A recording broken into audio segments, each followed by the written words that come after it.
નમસ્કાર, ભારત 24 ન્યૂઝમાં આપનું સ્વાગત છે। હવે જોઈએ આજના સમાચાર। જાલોદ નગરમાં શ્રાવણ માસ દરમિયાન નોનવેજ અને કતલખાના બંધ રાખવા હિન્દુ સમાજ દ્વારા માંગ કરવામાં આવી। મામલતદાર પોલીસ સ્ટેશન તેમજ નગરપાલિકામાં આવેદનપત્ર આપવામાં આવ્યું। હાલ આખા ગુજરાતમાં શ્રાવણ માસની ઉજવણી તારીખ 25/7/2025થી શરૂ થવા જઈ રહી છે। શ્રાવણ માસ એટલે આરાધના અને પૂજા અર્ચના કરી ભગવાન શિવને પ્રસન્ન કરવાનો ઉત્સવ।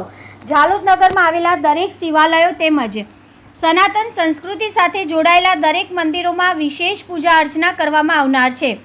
હિન્દુ સમાજના પવિત્ર શ્રાવણ માસ દરમિયાન જાલોદ નગરના દરેક વિસ્તારોમાં હિન્દુ મંદિરો આવેલ છે, જેથી હિન્દુ સમાજની લાગણી ન દુભાય તે માટે નગરમાં ચાલતી દરેક નોનવેજની દુકાનો તેમજ કતલખાના શ્રાવણ માસ દરમિયાન બંધ રાખવા માટે નગરના હિન્દુ સમાજ દ્વારા માંગ કરવામાં આવેલ છે। જાલોદ નગરના હિન્દુ સમાજ દ્વારા માંગ કરવામાં આવેલ લાયસન્સ વગરની નોનવેજની દુકાનો કાયમ માટે બંધ કરવા માટે માંગ કરેલ હતી। જાલોદ નગરના મીઠા ચોક વિસ્તારમાંથી કતલખાનાના વેસ્ટ કચરાના રેકડાઓ નીકળતા હોય છે। આ માટે પણ કેટલીય વાર રજૂઆતો કરવા છતાંય આ વિસ્તારમાંથી અવારનવાર વેસ્ટ કચરાના રેકડા નીકળે છે, જે ખૂબ જ દુર્ગંધ ફેલાવે છે, જેથી આ હિન્દુ વિસ્તારમાંથી આવા રેકડા ન નીકળે તે માટે હિન્દુ સમાજ દ્વારા માંગ કરવામાં આવી હતી। જાલોદ નગરમાં આવેલા રામસાગર તળાવને નગરમાં રહેતા લોકો માટે હરવા ફરવા માટે રમણીય સ્થળ છે।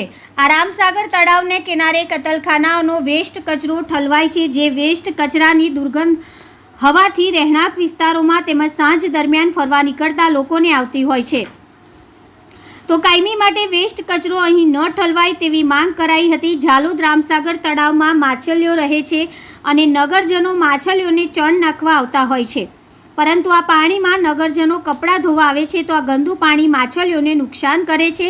રામસાગર તળાવમાં પાણીને દૂષિત થતાં રોકવા કપડાં ધોવાનું તળાવ પર બંધ કરાવવા માટે માંગ કરવામાં આવેલ હતી।